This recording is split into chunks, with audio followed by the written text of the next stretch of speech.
আমি দীর্ঘ 2.5 বছর রায়গঞ্জ বিশ্ববিদ্যালয়ে দায়িত্ব পেয়েছি এবং সেই সময় আমাকে বলা হয়েছিল বিজেপি সরকার নিয়োজিত উপাচার্য, এবং আমার বিরুদ্ধে যে প্রতিরোধ, প্রতিদিন যে কাজ করতে দেব না, প্রকাশ্যে গোপনে ফোনে অনেকে বলেছে, তৃণমূল নেতারা বলেছে যে কাজ করতে দেব না, যে উনি বিজেপি নিয়োজিত উপাচার্য, সুতরাং ওনাকে কাজ করতে দেব না। এই যে দীর্ঘ পরিক্রমা, এই পরিক্রমায় কেন আমার বিরুদ্ধে তারা লেগে থাকলেন বা প্রতিরোধ করলেন? যে আমি বেশ কিছু দুর্নীতির জায়গাগুলোকে আঙুল দিয়ে দেখাবার চেষ্টা করছি। তার মধ্যে একটা অন্যতম, সেই সময় সিকিউরিটি গার্ড নিয়ে দীর্ঘকালীন সমস্যা, এবং সিকিউরিটি গার্ডের নতুন টেন্ডার প্রক্রিয়া তারা করতে দেবেন না। আমি বলেছি করতে হবে, গভর্নমেন্ট নিয়ম অনুযায়ী, গভর্নমেন্টের আইন রয়েছে, আইনকে ভায়োলেট করে আমরা করতে পারি, এবং প্রচন্ড প্রতিরোধের মধ্যে সেটা করতে হয়েছে আমাকে, এবং আইনের ঊর্ধ্বে আমরা কেউ নেই। এবং সেখানে তপন নাগ এবং তপন নাগের বাহিনী, সেই তৃণমূল নেতারা আমার উপরে চাপিয়ে দিচ্ছে, আমরা করতে দেব না। সেটা আপনারা অনেকেই সাক্ষী আছেন। এবং আমি ওয়েট করছিলাম যে সবটারে একটা শেষ থাকবে।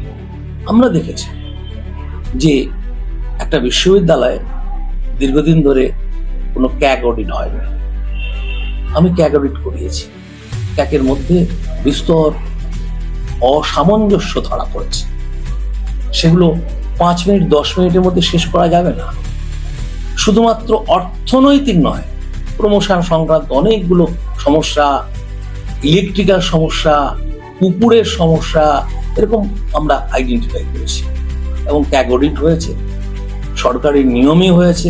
আপনারা খবর করেছিলেন যে সমস্ত তৃণমূল নেতা ওই পার্টির নামে, ধান্দাবাজির নামে তারা তোলাবাজিতে লিপ্ত ছিলেন, তারা আমার বিরুদ্ধে তেড়ে এসছে যে আমি নাকি সেখানে নানা রকম বিজেপির লোকদেরকে নিয়ে কার্যকলাপ শুরু করেছে। কে বিজেপি, কে তৃণমূল, কে কি? এটা বিশ্ববিদ্যালয়ে আমি একজন শিক্ষক, আমি ডিন পোস্টে ছিলাম, আমি অধ্যাপক হিসেবে আছি, উপাচার্য হিসাবে আমাকে রাজ্যপাল দায়িত্ব দিয়েছেন। এটা তো সিস্টেমের মধ্যে চলতে হবে। এবং আমরা লক্ষ্য করেছি যে এখানে স্থানীয় এমএলএ, তিনি আমাকে ফোনে বলেছেন আপনি ছেড়ে দিন। দেখুন, একজন এমএলএ, তাকে আমি সম্মান করি, তিনি একথা বলতে পারেন না যে আপনি ছেড়ে দিন, তার পেরিফেরির মধ্যে পড়ে না। তিনি যখন আমার কাছে এসেছিলেন, আমি তাকে বলেছিলাম আপনি বলতে পারেন না, এগুলো বলা যায় না। একজন বিশ্ববিদ্যালয়ের উপাচার্যের চেয়ারটাকে এভাবে পলিটিক্যালাইজড করে, এভাবে কলুষতার দিকে ঠেলে তারা দেওয়ার চেষ্টা করেছে। যে এক সময় পরীক্ষা চলছিল, পরীক্ষার মাঝখানে এমএলএ সাহেব ঢুকে গেছেন, এবং পরীক্ষার মাঝখানে ঢোকা যায় না। প্রত্যেকটি এমএলএ, প্রত্যেকটি বিধায়কের আলাদা আলাদা নিজস্ব সম্মান রয়েছে, এবং তারা জনগণের দ্বারা নির্বাচিত। তারা এভাবে অনাহুতভাবে বিশ্ববিদ্যালয়ে যদি প্রবেশ করেন, তাহলে বিশ্ববিদ্যালয়ে তার মান সম্মানটা কোথায় থাকবে, বিশ্ববিদ্যালয়ের শৈক্ষিক পরিবেশটা কোথায়?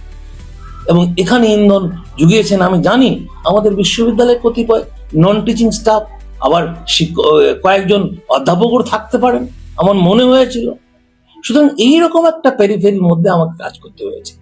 আমি সব সময় চেষ্টা করেছি আমাদের প্রান্তিক বিশ্ববিদ্যালয় রায়গঞ্জ, এই বিশ্ববিদ্যালয়ে যারা পড়তে আসে তারা ফার্স্ট লার্নার, তাদের পরিবার পরিজন থেকে প্রথম আসছে।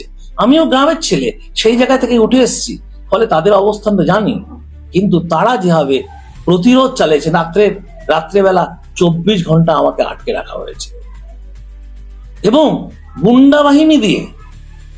এবং আপনারা জানেন বাইরে তারা মদ্যপান করছিল, আমার কাছে ভিডিও ক্লিপিং আছে, ছবি আছে, আমি সব ছবি সংরক্ষণ করেছি। আপনাদের